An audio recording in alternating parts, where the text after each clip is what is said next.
Hi, Paul Elam here with A Voice for Men, and today I'm going to be talking about Amnesty International. Amnesty International touts themselves as, and I quote, a global movement of people fighting injustice and promoting human rights.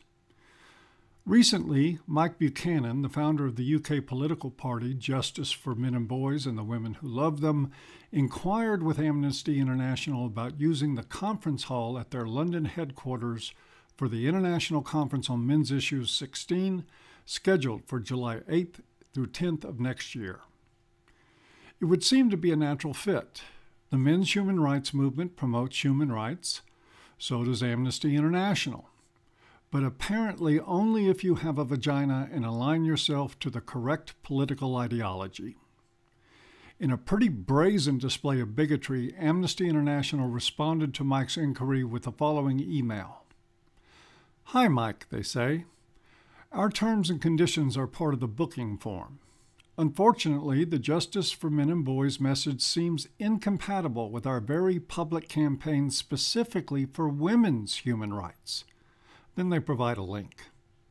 As you will see from our terms and conditions, we are not able to accommodate any organization that goes against Amnesty International UK's ethos. As such, we will not be able to accommodate your event at the Human Rights Action Center and wish you all the best with your venue search. Now, it is certainly debatable whether by discriminating based on sex that Amnesty International is in violation of British law. That, however, is a secondary matter. It is more important to note that this is the moment in time when Amnesty International has gone on the record subscribing to the narrative that men are not human beings and therefore not recognized as having human rights issues. This is the moment in time when Amnesty International has declared half the population unworthy of even speaking to the human rights issues they face. With family courts across the Western world destroying families, which also include women and girls, trampling on human rights and doing so for profit, Amnesty International has just proclaimed its depraved indifference to that issue. With male-targeted sexual mutilation at birth as a $1.2 billion industry in America alone, with those mutilations clearly illegal in the United Kingdom, but practitioners enjoying a law enforcement apparatus that looks the other way, Amnesty International now proclaims that this too matters not, unless it is happening to females.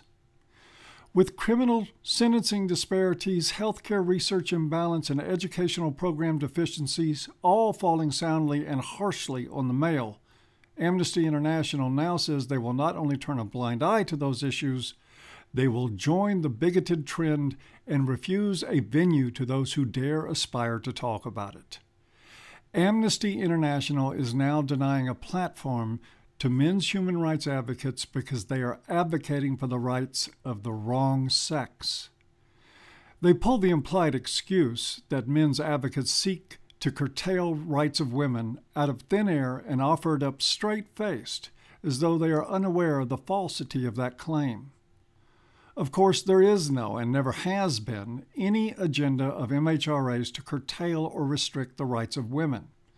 Quite the contrary, the men's movement is the strongest proponent of equal rights and responsibilities under the law in existence. This discriminatory and hypocritical act from Amnesty International is another watershed moment in revealing how far the corruption of feminism has spread. I've spoken with Mike Buchanan. He assures me, and I believe him, that this will not deter him or J4MB from securing a satisfactory venue for ICMI in London next July. AVFM officially supports those efforts, and I, along with Sage Gerard, will be speaking at that conference alongside an amazing group of advocates from across the world. That leaves me with two suggestions.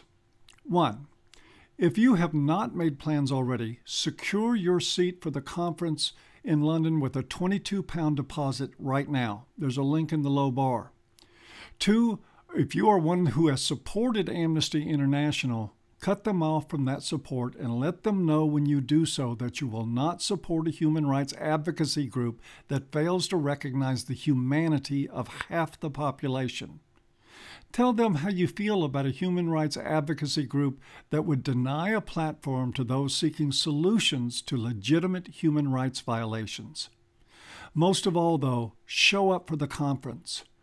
Good advocates are determined to see this thing through and refuse to yield to the ignorance and bigotry now guiding organizations like Amnesty International. Well, that's it for today.